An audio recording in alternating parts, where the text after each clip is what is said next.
So yun guys, so nandito kami sa 13 sa barangay San Agustin, piso wifi pa rin. So ginawa na namin, solve na solve. So ano pangalan ng eatery natin? So sulit na sulit pa. Sige, try nyo pa maghulog mga. Ayun pa si Maya. Yun, may tugtog pa. Ayun, dito na pa sa kasama. Thank you very much. Ay, maraming salamat po. Ayun po, no? Ano pangalan ng eatery natin po?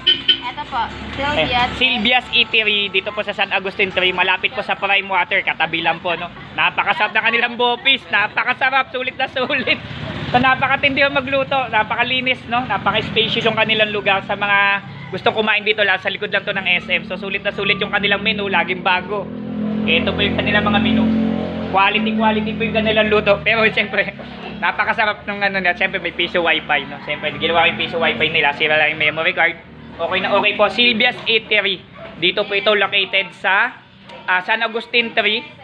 San Agustin, no? San Agustin 13 po. Sa likod lang po ng SM. Sa gilid lang po. Tabi ng Prime Water. Very quality. Affordable po yung price nila. At sulit na sulit po. No? Maraming menu at napakaluwag ng lugar nila. Hindi mainit. Yun, maganda. So yun po. Maraming salamat po, bossing. Maraming salamat po.